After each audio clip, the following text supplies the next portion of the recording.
Madame, Monsieur, nous vous souhaitons la bienvenue sur notre chaîne YouTube Définition du génie civil.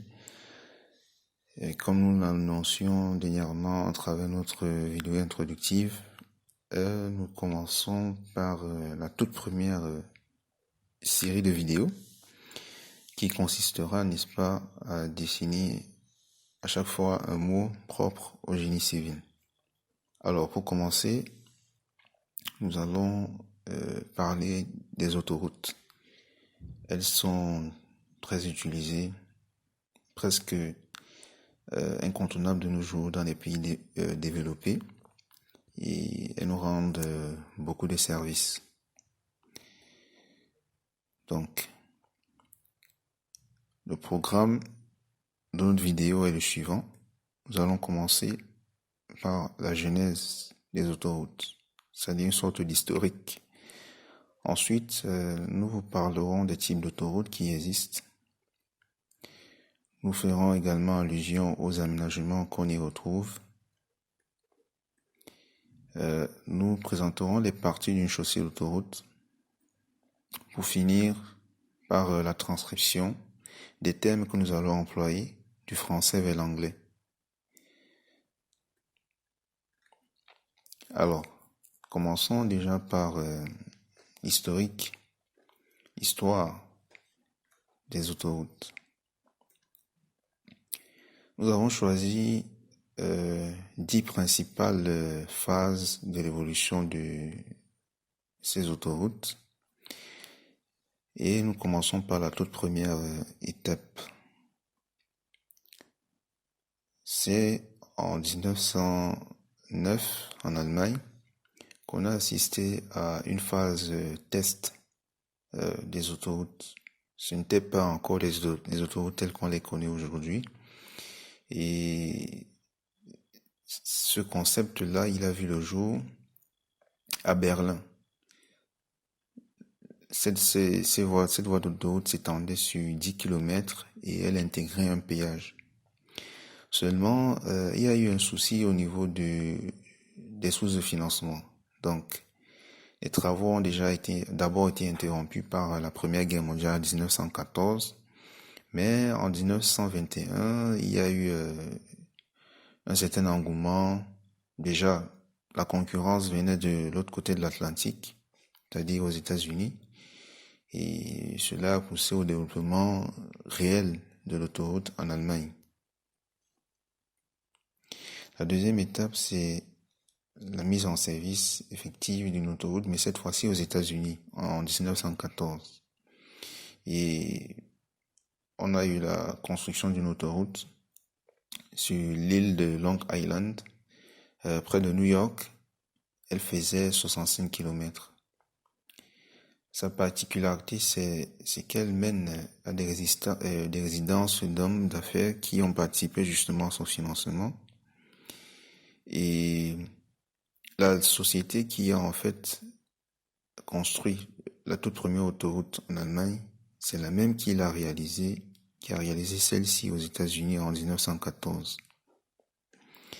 La troisième étape, comme nous l'avons mentionné, en 1921, on va assister à la mise en service de l'autoroute de Berlin qui existait déjà depuis 1909. Quant à la quatrième étape, il s'agit de la première autoroute digne de ce nom, c'est-à-dire avec tous les accessoires et tous les aménagements qu'on lui connaît aujourd'hui. Ce concept-là, il s'installe en Italie grâce à l'ingénieur Piero Puricelli. Et cette autoroute faisait 85 km. Elle reliait les villes de Milan et Varese. On lui a également associé des péages précisément, et des niveaux séparés. Là, comme nous l'avons dit, comme vous le voyez, c'est en 1922. La cinquième étape, toujours en Italie, en 1926, on assiste ici à la définition officielle de l'autoroute. Et cela a précisément eu lieu entre le 31 août et le 2 septembre Cela a eu lieu en 1926, oui, et ça a été donné dans ce qu'on a appelé la charte de Milan. La 6e étape, c'est le premier congrès international des autoroutes en Suisse. Alors, il s'est tenu à Genève du 31 août au 2 septembre 1931. Donc, il a regroupé les différents acteurs du secteur dans le but justement de régulariser ce domaine-là. La 7e étape, elle a lieu entre 1929 et 1932 et on assiste ici à la construction de nouvelles autoroutes, précisément en Allemagne. Certaines d'entre elles sont réalisées par des entreprises privées comme celle qui va relier la ville de Hambourg, celle de Francfort et celle de Bâle. Mais tel que l'histoire nous le rapporte, l'arrivée de Hitler au pouvoir a mis un terme à ce projet-là. Donc, sous l'effet de son pouvoir, il s'est réapproprié ces projets dans le but de construire d'autres autoroutes, telles que celle de Berlin à Potsdam et celle de Cologne à Bonn. Elles seront par la suite mises en service. La 8e étape, entre 1926 et 1935, on assiste à la construction d'une réelle autoroute en France. Et on pourrait dire ici que la France effectivement rentre dans la danse parce que ça devenait déjà monnaie courante dans plusieurs pays. Et cette première autoroute-là est ouverte le 12 juillet 1926. Mais beaucoup de projets vont voir le jour sans concrétisation parce que le gouvernement de l'époque était assez hésitant et il n'a pas mesuré l'importance de ce type de voie de déplacement. Donc ça va piétiner un peu pendant quelques années. Et juste après la Seconde Guerre mondiale, l'autoroute va obtenir une définition internationale lors du congrès des autoroutes et sera admise durant le rassemblement des ministres des Transports en 1957 en lui attribuant, n'est-ce pas, des caractéristiques techniques communes à l'Europe. Enfin, la 10e étape que nous avons choisie, elle se produit en France. Il y a un événement majeur qui va justement propulser un peu plus la vulgarisation des autoroutes. C'est l'incendie du tunnel de Mont-Blanc le 24 mars 1999. Et de là, donc, on prend la résolution de réglementer un peu plus la sécurité des tunnels autoroutiers. Il faut quand même mentionner que beaucoup d'autres événements ont eu lieu. Nous avons juste pris ces 10-là, ces 10 étapes qui nous ont semblé assez marquantes. Donc, on a par exemple la fondation du CETRA, qui est en fait le service d'études techniques des routes et autoroutes en France, et qui est chargé de l'application des règlements techniques propres aux autoroutes. On a également la gestion de la neige, qui va pousser, n'est-ce pas, les autorités françaises à réorganiser la gestion dès 1970.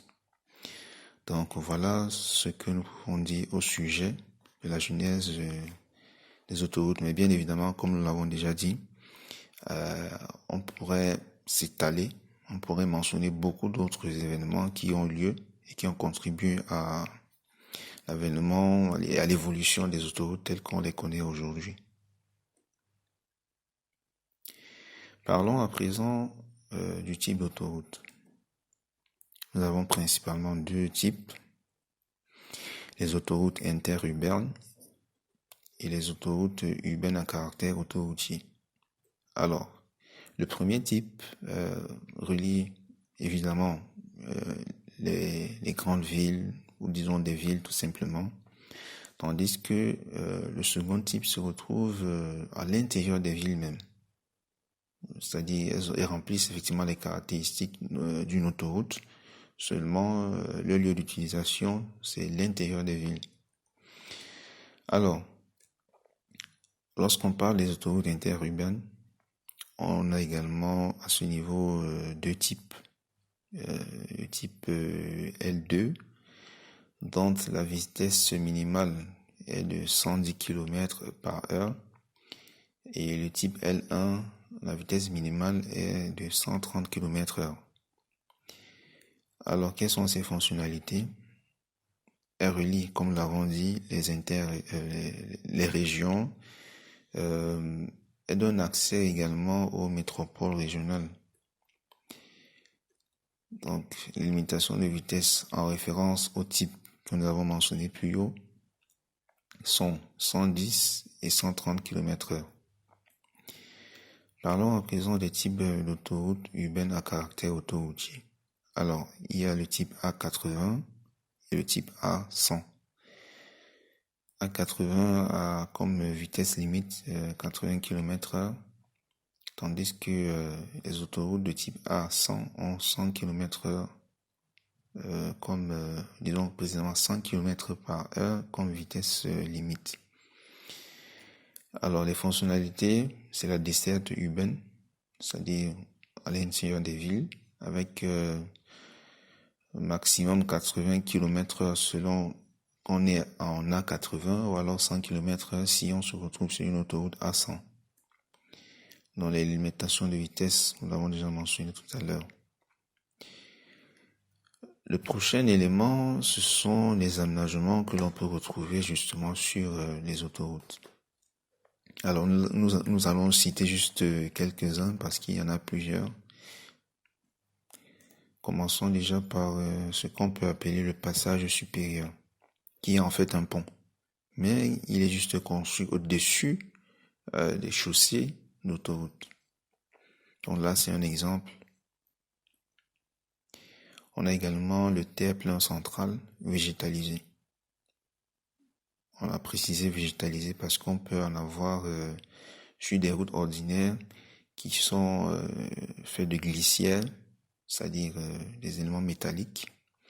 On peut également avoir un terre-plein central qui ne contient que des poteaux électriques pour l'éclairage.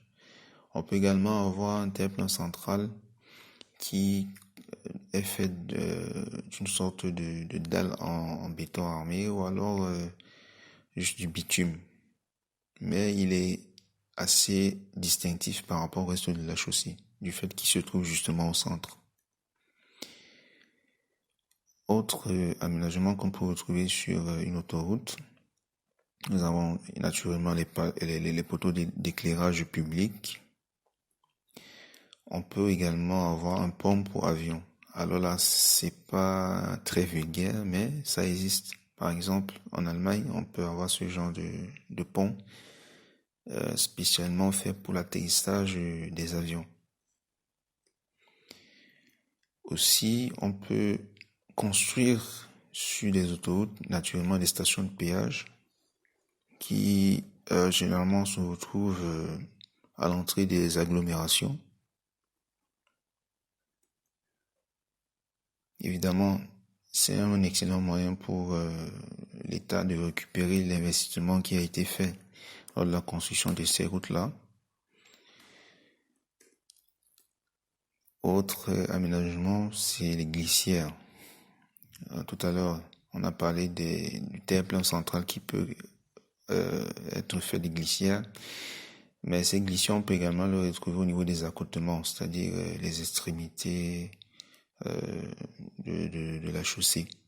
Précisément là, c'est une glissière métallique, naturellement faite pour la sécurité des usagers.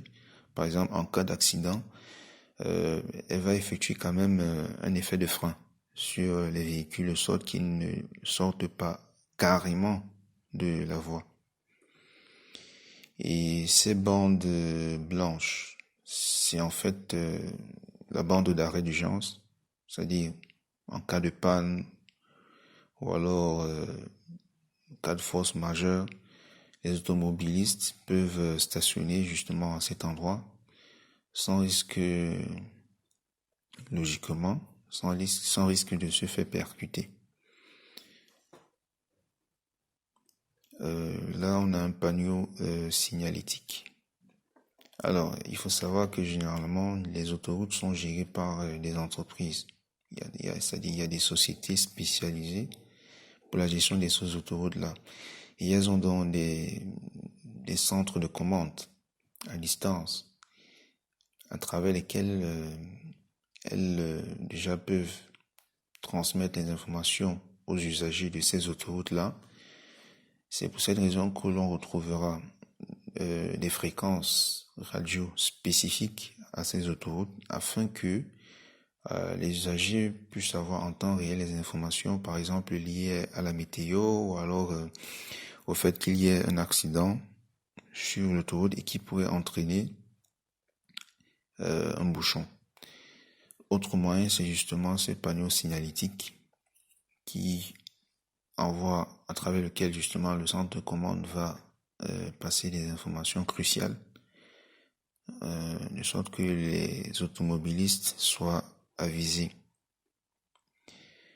Également, on peut avoir des carrefours giratoires sur les autoroutes. Généralement, c'est des points de rencontre entre plusieurs voies que l'on aménage tel que vous le voyez là. C'est juste un exemple. Aussi, et de manière évidente, on aura des fossés, puisque il y aura forcément des périodes de pluie et il n'est pas très intéressant d'avoir l'eau qui stagne au niveau de la chaussée, puisque cela va gêner, cela va avoir un effet sur la visibilité des conducteurs. Par exemple, si on a des camions transportant des marchandises qui roulent justement sur ces autoroutes et qu'à l'arrière on a des véhicules d'envergure moins grande que ceux-là. Alors, durant la pluie, évidemment, ces gouttelettes d'eau seront renvoyées sur les véhicules à l'arrière. Et là, forcément, ça va gêner la visibilité. Donc, il faudrait bien que ces eaux soient évacuées vers ces fossés-là. Bon, déjà, il faut mentionner que il existe un autre type de système d'évacuation d'eau. Ce sont des chaussées drainantes. C'est-à-dire que lorsque la pluie va justement frapper la surface de la couche de roulement, l'eau ne va pas s'écouler sur les abords de la chaussée. Elle va s'infiltrer, elle va carrément s'infiltrer dans la couche d'enrobé. Et ainsi, on n'aura pas ces répulsions d'eau-là. C'est-à-dire, lorsqu'on a un véhicule qui est juste devant soi, il ne va pas nous renvoyer ça sur le pare-brise. Actuellement, nous allons parler des parties que l'on retrouve sur une chaussée d'autoroute.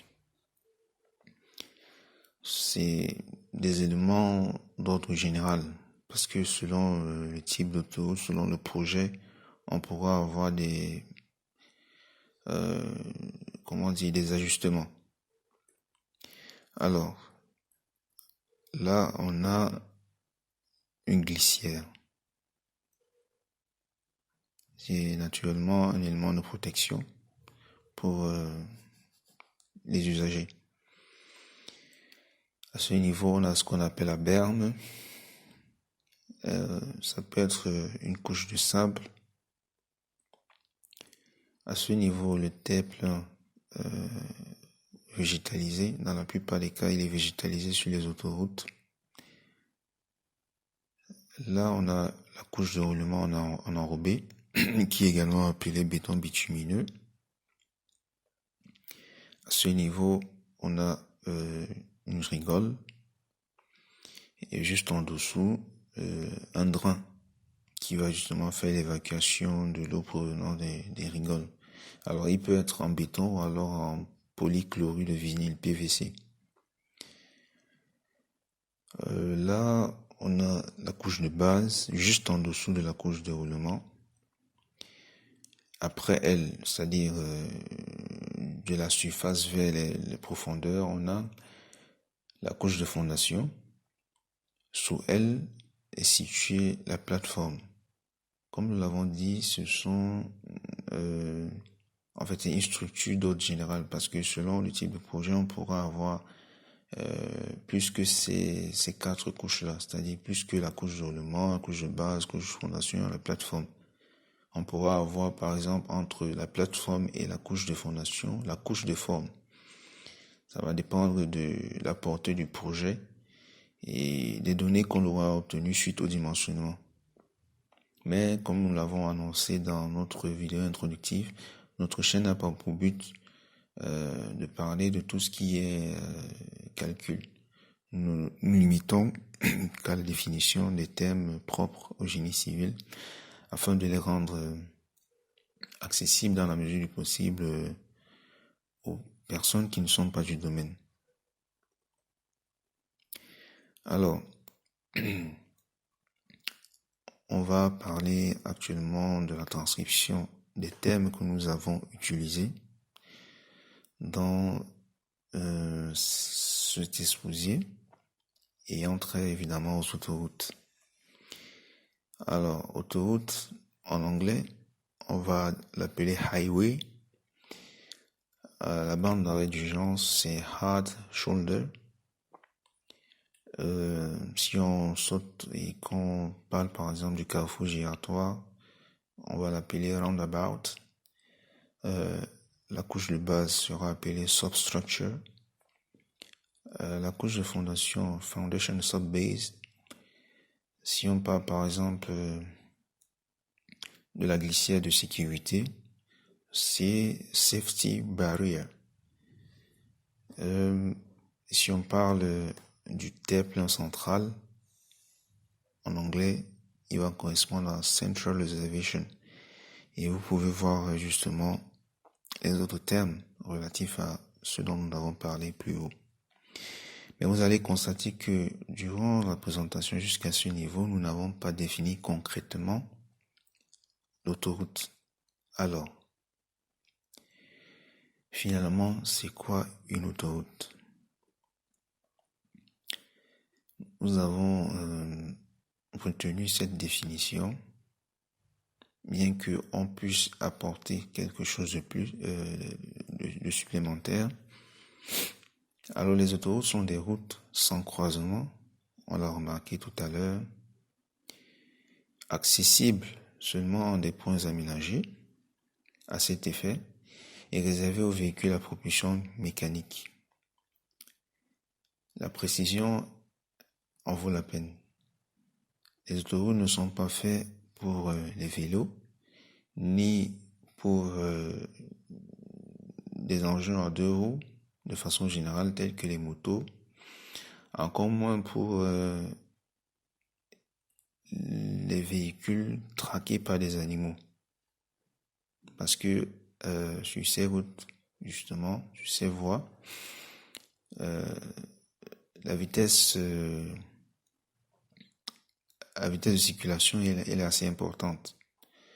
Par exemple, si on se retrouve avec 110 km/h, ça prouve que on n'a vraiment pas intérêt à avoir des